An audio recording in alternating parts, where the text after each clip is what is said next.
293 CF Moreno Valley. You're listening to an encore presentation of this program, KCAA, the Inland Talk Express. Foundations. I'm your host, Steve Matley. We are on KCAA 1050 AM all over Southern California. If you can't catch us live, catch us on our rebroadcast on Roku, Amazon Fire TV, or on Android. You can find us on the Building Solid Foundations channel. That's a free channel, Building Solid Foundations, along with other really great shows.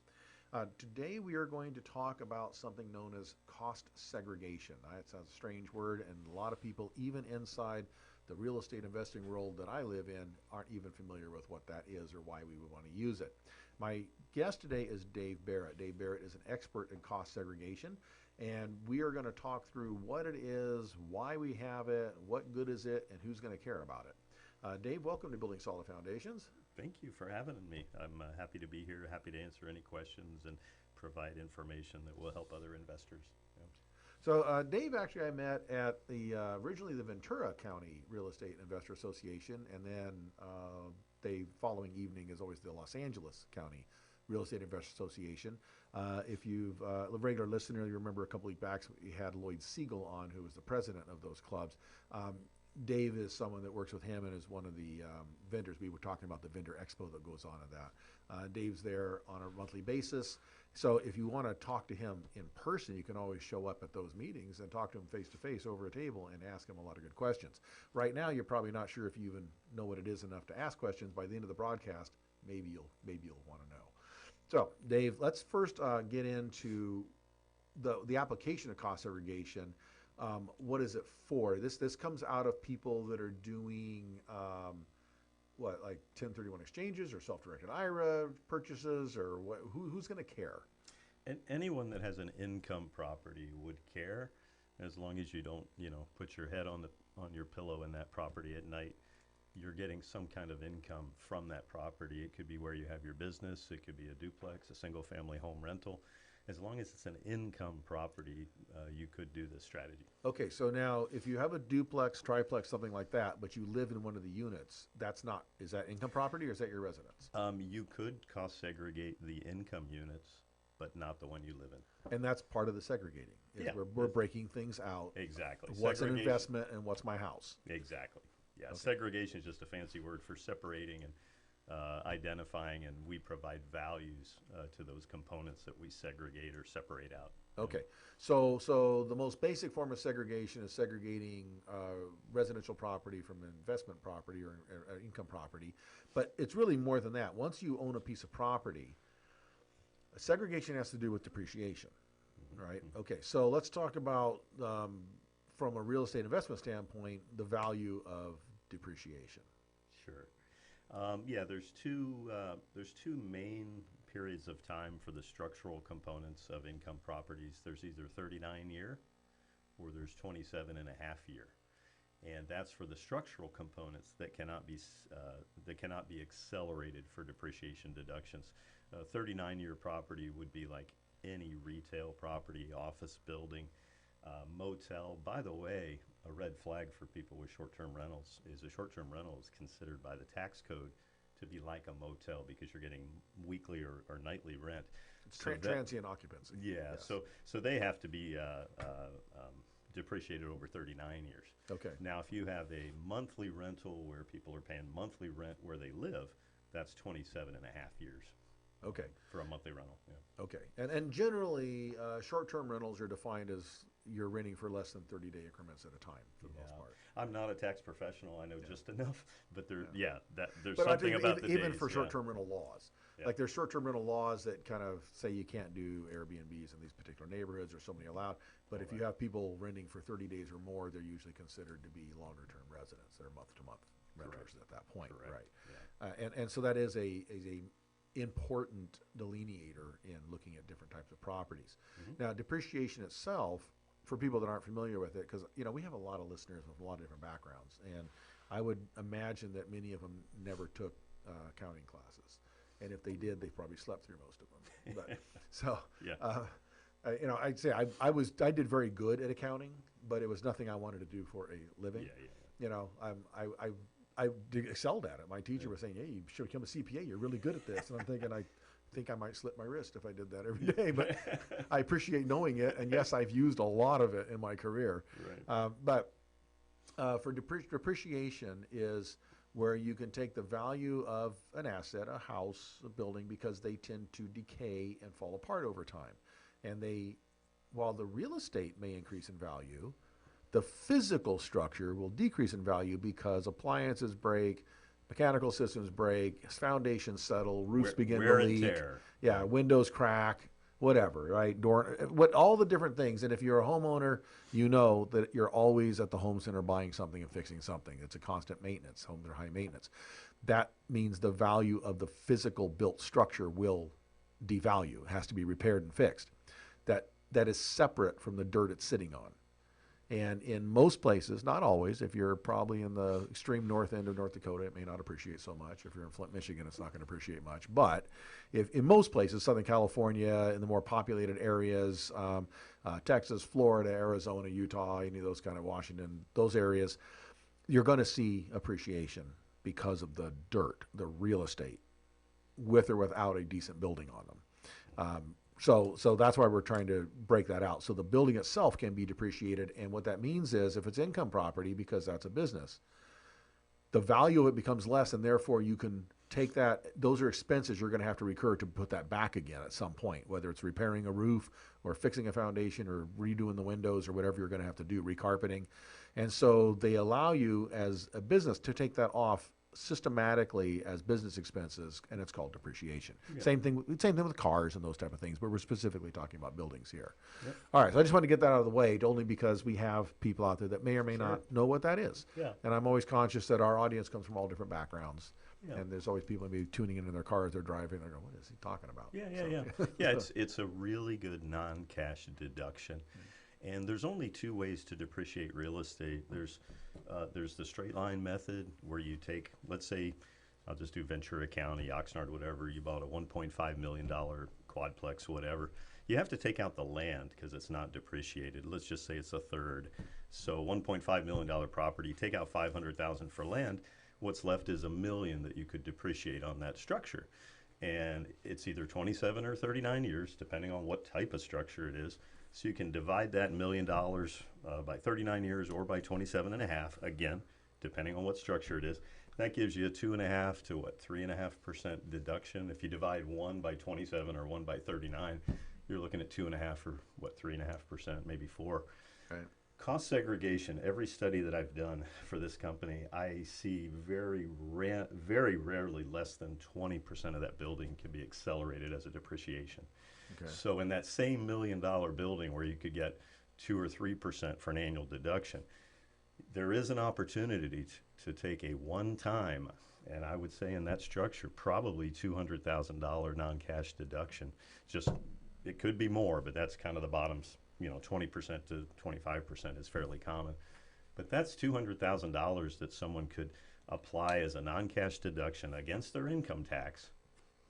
In a 30% tax bracket, that could defer nearly $70,000 of federal income tax. But there's also a benefit with California state income tax too. Now, California state does not recognize bonus. They don't let all the 5-year components and the 15-year components to be accelerated right away like federal. But you still get those 5-year items over 5 years for California state law. You still get those 15-year items depreciated faster over 15 years. Instead of taking the whole building over 27 or 39, there's a very good incentive to do a study of the building to determine all the pieces and parts that can be depreciated faster. There's 5-year internal components like carpet, cabinets, linoleum, all that, 5-year components, window shades, mini blinds, all that stuff.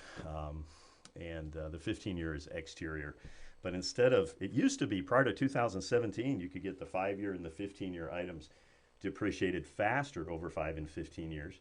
But now you get 100 for 2022. You get 100% of that item depreciated for 2022. You get the entire value of it taken in this tax year, if that would help your tax situation. Yeah. So if you end up in a situation where you received a chunk of money that you have to report on your taxes for whatever, or you have a high income, and sometimes people have high income, but it's only temporary. They received some type of, they sold something that had a value to it. They had a debt forgiven. which is becomes a value. Sure. They, were given a gift. There's different, things happen where people get they got a big bonus one year, but that's not a normal thing or whatever. Maybe they got some kind of a court settlement. So those things are all of a sudden your income looks like you're in the wealthy tax bracket, but it's only for this year.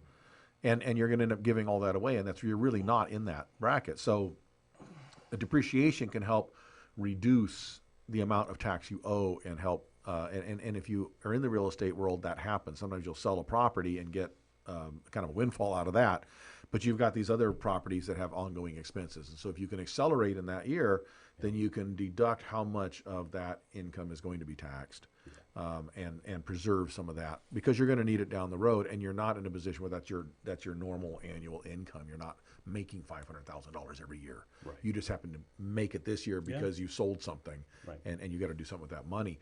And the depreciation, what he's talking about with 5-year, 15-year, the IRS puts a list out of what things are worth and what their life span is going to be. And they say, okay, carpet's 5 years because most carpets you're going to replace in 5 years if you own a rental. In between tenants are because of wear and tear. Cabinets are going to last longer. Flooring's going to last really long.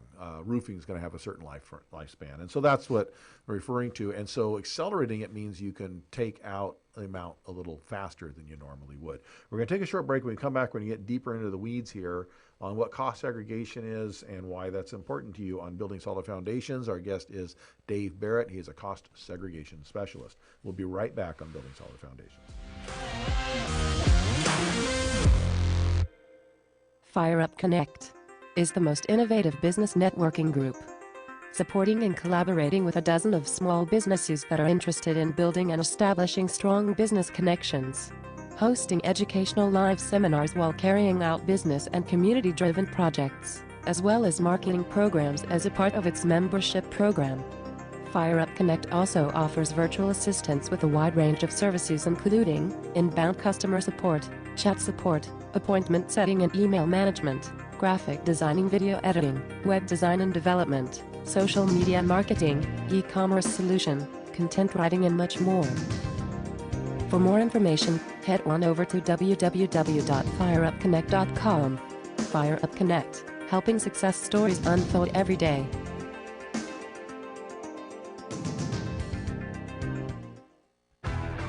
Real Men of Real Estate. Men of Real Estate radio show here on KCAA. Boats, mortgages can be purchased. All of us want to live in thriving communities. Basically, go to the radio station, KCAA radio.com. You can find us on your dial at 102.3 FM, 1050 AM, as well as 106.5 FM.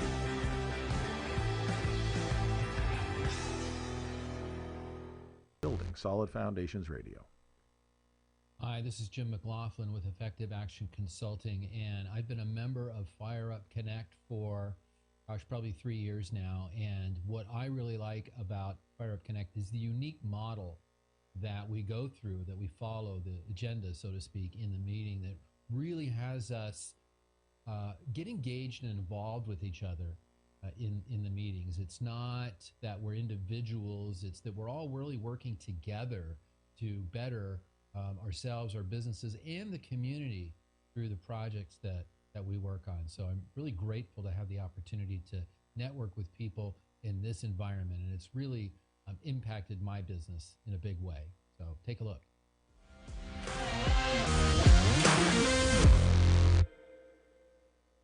Welcome back to Building Solid Foundations. I'm your host, Steve Matley. We are today talking with Dave Barrett. He's a cost segregation expert. If you missed the first part, cost segregation is available to people that have income property, their investment property, that allows them to accelerate the depreciation of a portion of the real estate as opposed to taking the entire thing and its in value and just dividing it evenly over the 27 and a half years or the 29 years that you get to depreciate that according to the IRS. And so what we're doing is we're breaking the entire building, not the land. We break the land out, and then the building itself gets broken out into various building components, site improvements that may be part of the building, and structural elements of the building, because those all have different life spans according to the IRS, and therefore we can accelerate David, estimating about 20 to 25% of the value of the structure. And of course, in California or any of the more, I would say, populous, growing, and expensive areas to live, mostly West Coast, Sunbelt states, that can be significant because the value of the property is quite high. And if you can depreciate 20% of that ahead in a year or so, the chances are of you owning it for 27 and a half or 39 years are pretty, not always that high. But if you can get that depreciation earlier, then you're saving some of the taxes. Okay, Dave, so that with that recap, let's get into this a little bit. We mentioned before the break there was different life cycles, different life spans on some of these different things. So let's look at when you go in. Okay, let's say that I have I've got a 4-bedroom, 3.5 bath house. It's sitting on a 1/4 acre lot. I've got a granny flat in the back, and then I got a detached garage. All right. So you're going to come in there, and I've got maybe a swimming pool, and I've got a gazebo and a barbecue. I got a yard, right? I got stuff there, right? Yeah. So you're going to come in and take a look at that place, and instead of me looking at that I rented out, I've got it rented out to different people. Someone's in the granny flat. There's somebody living in the house. I've got someone written the separated garage for storage or whatever. So I got that going on. So it's income property. You're going to come in there, and I don't want to have to wait 27 and a half years and take that even percentage. You're going to come in, and what's your approach? How are you going to figure this out?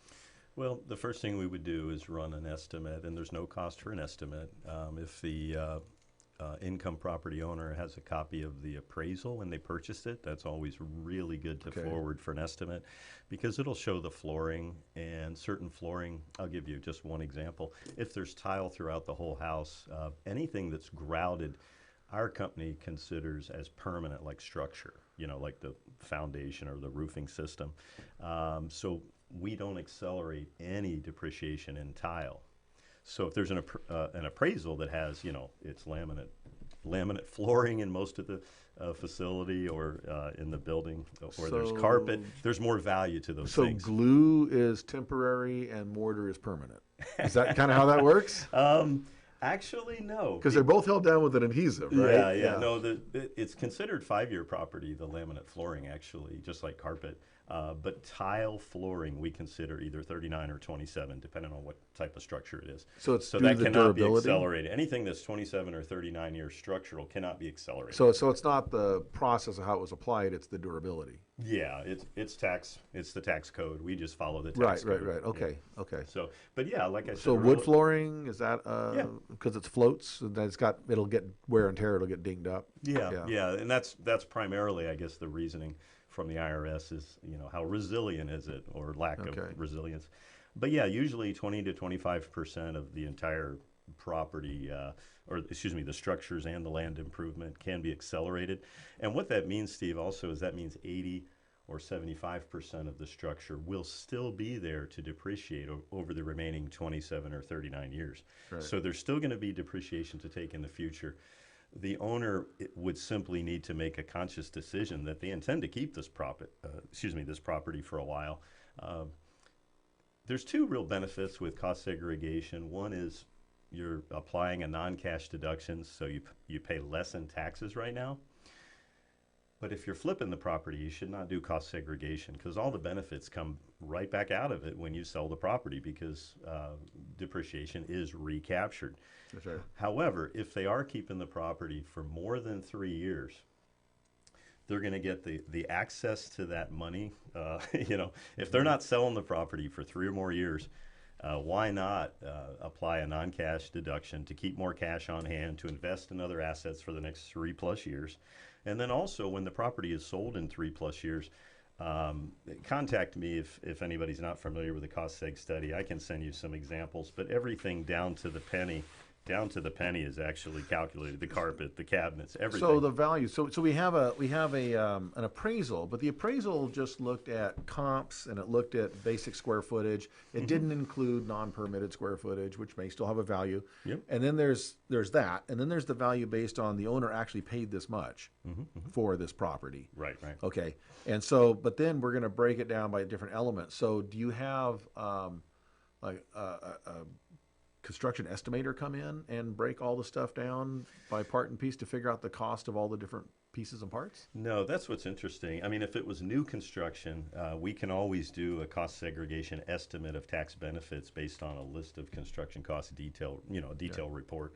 And that's great. But the law changed in 2017, and now you can cost segregate not just new construction, but existing construction.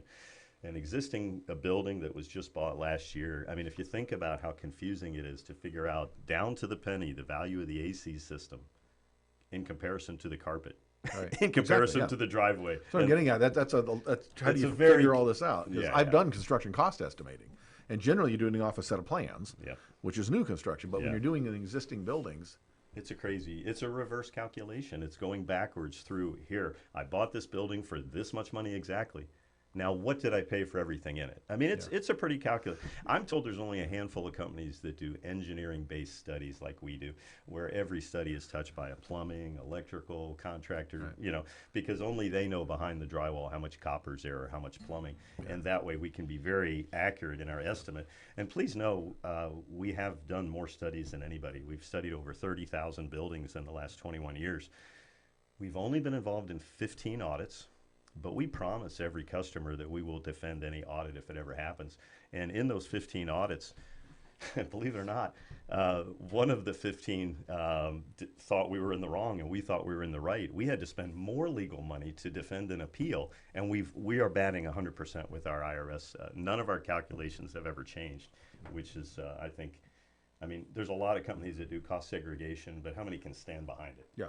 And we're going to stand behind it to defend it if we need to, which I think is an important aspect for what we do. Yeah, because I look at things, when I look at cost estimating, I look at it, like say from the moving forward, I would get quotes from suppliers, right, and contractors, but that's not what this is, because if you did that for all this, you could end up with a value significantly higher than the value of the house. Right? Because you're adding all this, because that's a construction cost estimate. You're not doing replacement cost estimating. You're doing what is the percentage of that piece compared to what the established value of the existing property is, based upon an appraisal and an estimate of the property value currently. Right. Yeah. And that's a whole different approach. Yeah, it's confusing. To be honest with you, I don't know how they do it. I don't want to know how they do it. Kind of like your talk about the accounting and taxes. There's only so much I want to know. Yeah, exactly. Yeah, exactly. And so I see they break it down basically into building components, site work, and building structure. It's got to see things. Usually there's a site component that would have like the swimming pool, parking lot, driveway, stuff like that. And accessory, or any kind of accessory units. Yeah. There's accessory dwelling units, but there's also other accessory units, storage sheds and gazebos and those kind of things. Yeah. When we do a study, there'll be a garage, there'll be each structure, and then the site, which is there's hardscaping that was put in. There's landscaping, because people I think miss this, that when you look at the value of the actual dirt around a house, there's a lot of money in the hardscape and the landscape. We think about the house, but if you took a completely empty lot with a house sitting on it, you would spend a lot of money to fix front, back, and side yards up. Put drainage in, irrigation, fencing, sidewalks, pavers, patios, everything. Yeah, shade covers, dog runs, fencing, flowers, trees, all the stuff. Sure. It's actually quite a lot of money. So there is a value to all that as well, and that is that's part of the value of the total property. Building structure, I assume, is going to be the shell. It's going to be the shell, the foundation, the shell, and the roof. That's the envelope. Yeah. Right? One way you could look at it is what's called 15-year property is everything outside the building, the parking lot, all that stuff, landscaping. 5-year property would be anything inside that's kind of like decor. I mean, if you could picture just a building that just had walls only, most of that would be structural components. The 80% you cannot accelerate. Right. Okay. And so that's basically from the drywall and stucco in is what that is, right? Yeah. And then the flooring, whatever, if it's tile flooring, but if it's carpet or something, it's not. And then the building components are going to be finishes. Okay, so now how about things like plumbing and lighting fixtures? Yeah, specialty plumbing, specialty lighting. Yeah, some people run extra electrical to their garage for a second refrigerator. I mean, all of that is calculated. Okay, is it really? Okay. So and then extra appliances like garage door openers and that kind of stuff too. Yep. Okay. A fireplace, yeah. Okay. And then any special finishes that you put in there, maybe window treatments, mini blinds, canopies. Okay. So it really gets down to the nitty gritty, and what's not going to be included would be what's considered furnishings. Yeah. Okay. All right. We're going to take another short break. When we come back, we're going to continue our conversation about cost segregation, how it affects depreciation for income property, and why it may be important to you. Our guest today is Dave Barrett. He's a cost segregation specialist with Cost Segregation Services, Inc., CSSI. I'm your host, Steve Matley, on Building Solid Foundations. We'll be right back after this short break.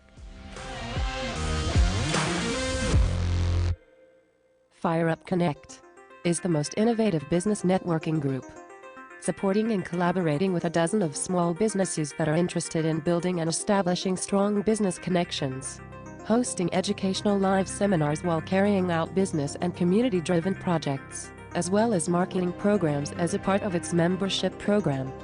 Fire Up Connect also offers virtual assistance with a wide range of services including inbound customer support, chat support, appointment setting and email management, graphic designing, video editing, web design and development, social media marketing, e-commerce solution, content writing and much more. For more information, head on over to www.fireupconnect.com. Fire Up Connect, helping success stories unfold every day.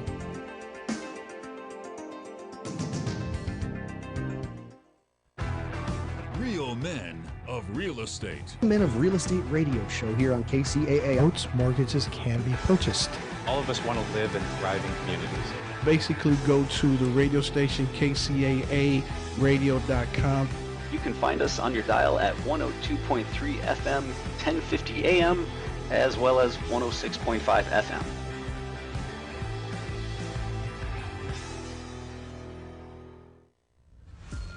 This is Steve Matley. Join me every Thursday at 3 p.m. right here on KCAA for Building Solid Foundations radio talk show. I spent decades as a professional construction manager, busy for Building Solid Foundations radio.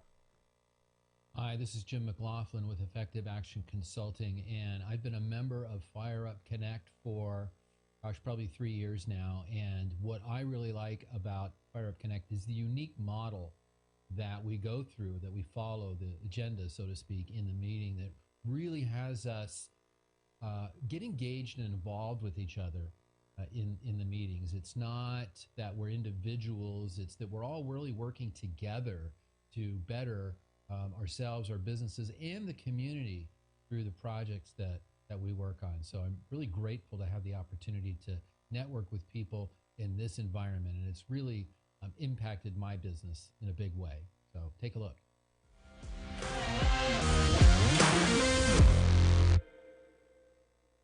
Welcome back to Building Solid Foundations. I'm your host, Steve Matley. We are talking cost segregation with Dave Barrett from Cost Segregation Services Incorporated. By the way, if you want to contact him, cdbarrett1@gmail.com.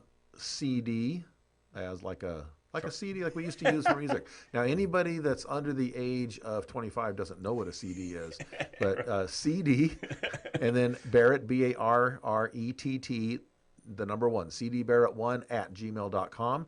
You can reach him and ask him any questions, get information, find out what he does, why it may be important to you. And again, if you are a real estate investor and own any kind of income property, or even if you're doing house hacking and that kind of stuff, it may be very beneficial to contact him and find out if this is something that could benefit you in reducing your taxes. All right, Dave, so let's get into a couple of other things here. Now, you mentioned there's potential to offset both passive and active income. Let's talk about what that means and how that works. Okay. And as I mentioned earlier, I'm not a tax professional. Our company put on CPE courses this year and had over 800 CPAs get 1.5 hours, and they asked all these questions. And it's not me that runs that, but I can. Okay. So before you start, let's do the quick disclaimer here, just so everybody, because I hesitate to do them, but we have to, and it is. We are not CPAs, attorneys, legislators, or any of that kind of stuff. So if you are involved in any of this kind of stuff and you want to apply any of this stuff, go talk to your professionals. I always encourage people to find the professional that knows what they're doing, whether that is an attorney, whether that's a CPA, whether that's a tax advisor, a financial advisor, some kind of other specialist. Find someone that knows what they're talking about and talk with them to find out, does it apply to you? Someone like Dave can talk to you as a specialist about how cost segregation work and where it's generally applied. You need to find out if it works for your specific situation. Exactly. All right, go ahead. Yeah, anytime I run an estimate, I always say, you've got to talk to your tax professional about this, and we'll handle any questions. But we don't know their tax situation to know if they can really apply these pretty large deductions. And everybody's got a different situation. Exactly. Right. Exactly. So, what we talked about a little earlier, this is a non-cash deduction that can offset rental income, passive rental income. But there are situations where you can apply this to active income. If you're a real estate professional and you're making large commissions selling properties, you could buy a property in December, do a cost segregation study, and still be able to capture that large deduction for the next tax year when you could really appreciate it. So let's define active versus passive income, just for people out there that may or may not know. Okay, so the passive income is just you own the property and the rents come in, right? Okay. The active income would be you are in a business to do this on a regular basis and you have business expenses for doing this. Is that correct? Well, yeah, you can't use a cost segregation deduction against W-2 income. However, there is an opportunity called economic grouping. If you own a company and that company, and there's certain, you have to talk to your tax professional, and I can send you emails about this too, but basically there's certain criteria. If the business, if there's like a dental office, and the dental practice is owned by the same percentage ownership as the building that the dentist is doing practice in, supposedly you can economically group the dental practice with the dental building, and then the passive deductions for real estate can be applied against the active income. But you have to which is the income generated by the dentist office, by doing teeth cleaning and drilling and all that kind of stuff. But you have to declare it the first year you buy the building. You can't declare it later. There's some certain criteria. So there's a window of opportunity that disappears pretty quickly. Yeah, if a doctor, a dentist, memory care, convalescent home, whatever, if they buy a building in a certain tax year, when they file the taxes next year, they would want to economically group the business with the building, and then they can apply the passive losses against the active income.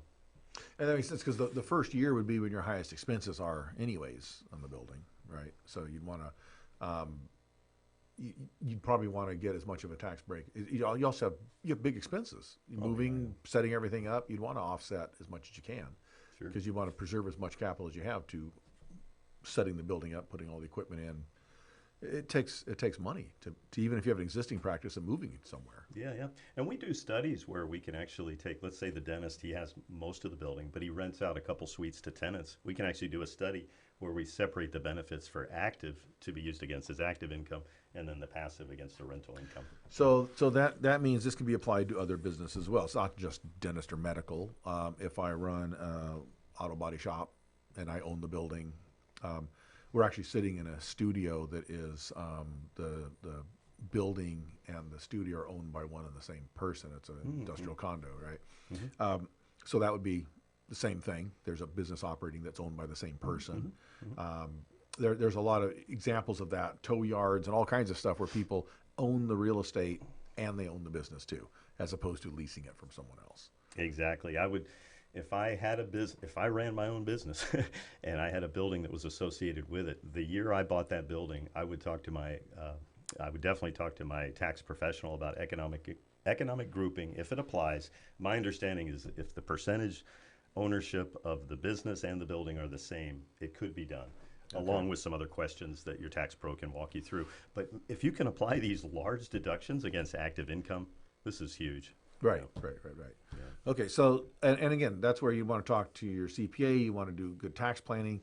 You got to make sure that it's worthwhile because if you ended up and you did this in your first year, but you didn't have a lot of business income, then there's really nothing to offset, and that doesn't apply to you then. Exactly. So there's no sense in paying money to get it done. Right. Yeah. So we want to be very aware of your situation. I see this being most viable, I would think, for an existing business with an ongoing clientele that's already making a profit that's moving to a new facility. Yeah. And and instead of leasing, they're going to buy their own facility, and they would have business income, profitable business income the year that they moved into the new building that they own.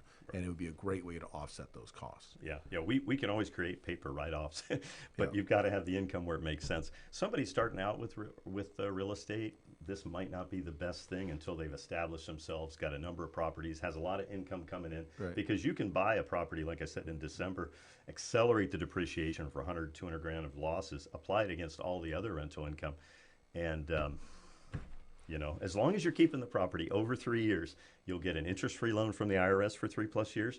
And whenever you resell that property and all the depreciation is recaptured, your CPA should be able to look at that carpet that we valued 3 years ago as 40 grand and make it now 28,000 or something. We can help them with that. We guide CPAs through this all the time. So it becomes tax deferment the year you do the study, but it becomes more tax savings the longer you keep the property, if you follow my logic. Yeah. Okay, yeah.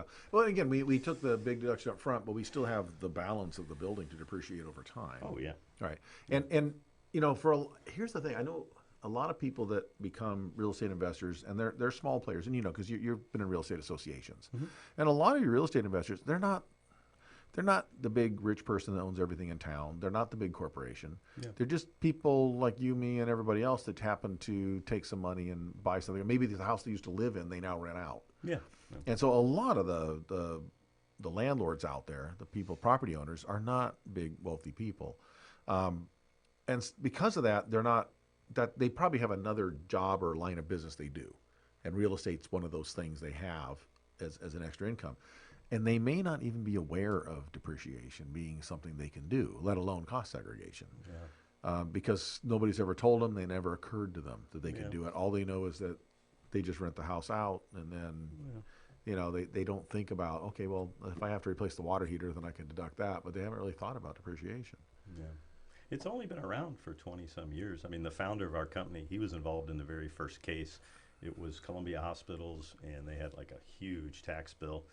And I don't think he said something like this, but it came down to, why do I depreciate a carpet over 39 years in the hospital when it lasts 5?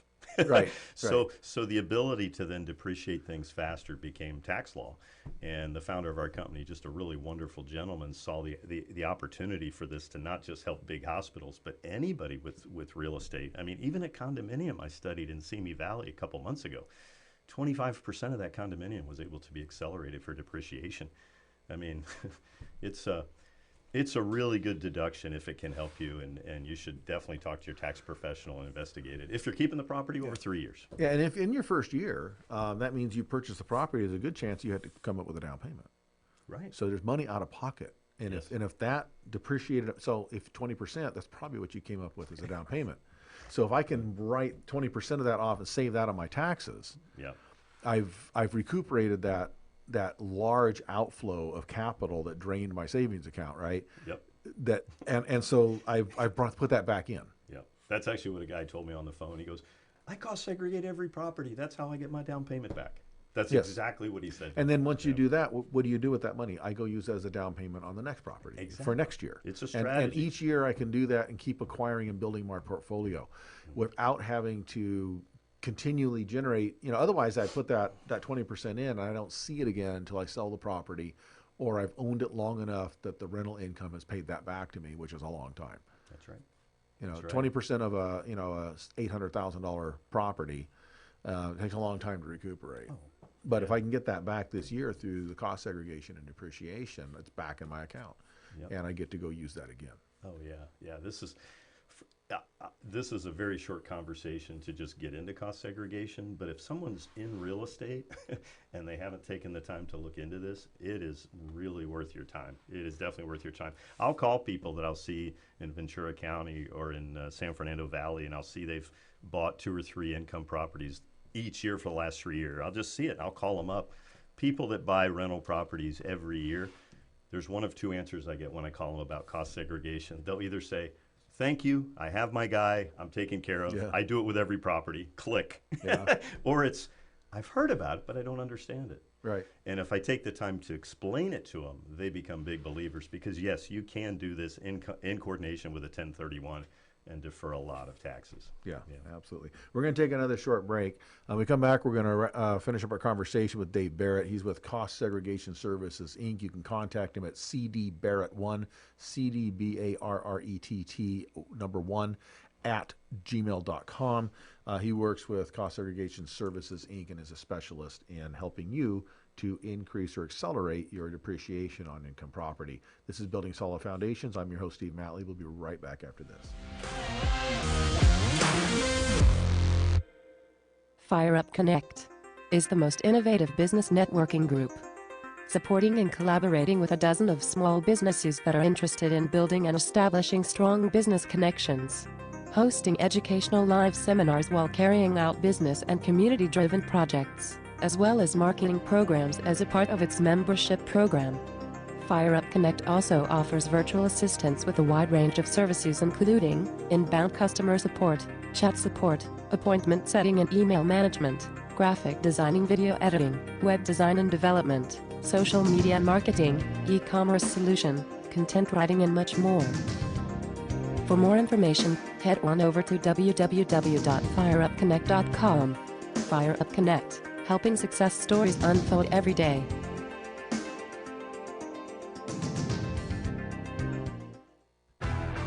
Real men of real estate. Men of Real Estate radio show here on KCAA. Boats, mortgages can be purchased. All of us want to live in thriving communities. Basically, go to the radio station KCAA radio.com. You can find us on your dial at 102.3 FM, 1050 AM, as well as 106.5 FM.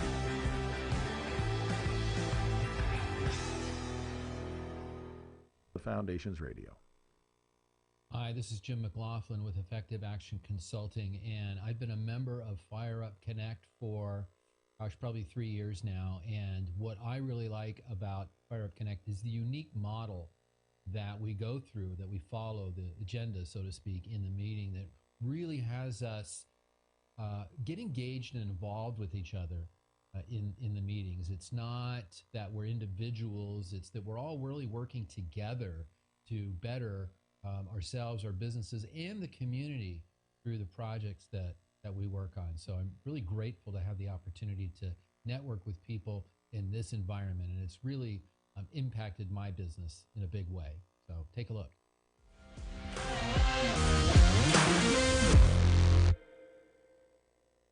Welcome back to Building Solid Foundations. I'm your host, Steve Matley. We are talking today cost segregation with Dave Barrett from Cost Segregation Services Incorporated.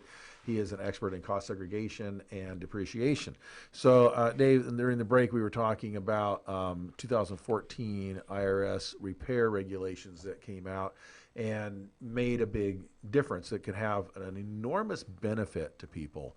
So let's talk through that and what significance that has. Sure.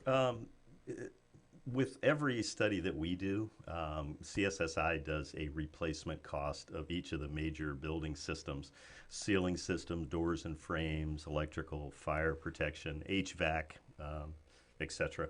So we have the replacement cost. Now, prior to 2014, the IRS had never really clarified the ruling of what to expense and what to capitalize. Okay, so let's stop there and define that for our listeners. So talk about what's expense versus capitalized. Okay, thank you. Yeah, expense, it means, I spent some money this year doing something on the property. I'm going to write it off this year. That's an expense. I bought something, I have a receipt, I'm going to take it as a deduction. Yep. And capitalizing means? Yeah, an expense is taken this year. Capitalized means I spent maybe more money doing something that my CPA now believes needs to be taken over 27 or 39 years. It becomes part of the depreciable basis. Okay, and so that becomes basically something I bought versus a capital asset. Correct. Okay. Correct. All right. So I just wanted to clarify that for any of our listeners that didn't know what that meant. Okay. Yeah. So that becomes an improvement going forward. Finally, the IRS clarified the difference between when it can be capitalized and when it would need to be expensed. And by the way, this is not a suggestion, this is law. Okay. So when we say, let's say that the HVAC system is valued at, whatever, with this large commercial property, here's what they define. The IRS defined that if you're spending less than 30 or 40% and you're repairing or renovating a building system, it can be expensed. So for example, with our study, if the HVAC system, the replacement cost is $70,000. If you spend less than 30% It's 40%, I think, with the roofing. It's 30% with the other items. The IRS was not, as you can imagine, extremely clear on this, Right. but still 30 or 40% on. See, what happened in the past is anything really expensive, the CPAs would just capitalize it to protect themselves. Let's not take it as a write-off this year. Let's take it over 39 or 27. Anything that creates a red flag to get audited and have a problem. That's right. But now, since the IRS has finally clarified the repair regulations, if you own a lot of income properties and you know you're going to be doing some repair work in the future, I just wanted to make sure people knew that the study can be a roadblock going forward for being able to expense more and to save more taxes in the future. That's all I'm saying, because now it's less, if you spend less than a third on the AC system, less than a third on the doors and windows. For example, if you knew you wanted to replace the doors and windows and you did maybe a third of it in December and a third in the next year, and the other building you could hold off another year, right? You could expense it all, maybe. Okay, so that's planning ahead, and there's some things that, okay, like a roof, you probably can't do a portion of it. A repair on a roof, you can. But an entire roof probably has to get done all at once, but you can repair portions of a roof. Well, here's what's interesting. The roofing system includes insulation, the planking, the felt, the shingles or the membrane. So if somebody's just doing a membrane or a shingle replacement, that usually can be expensed. Oh, because 40% of it can be spent. So so we're keeping the roof structure itself in place if we're even reusing flashing and that kind of stuff. So, okay. And a lot of times roofing, here in California, unlike a lot of the rest of the country, California, we use a lot of tile roofs. I notice most of the rest of the country likes to use asphalt shingles and those kind of things, steeper roofs and those things, probably weather conditions and those things. Here, probably because of fire conditions and stuff, a lot of clay and concrete tiles and those kind of things.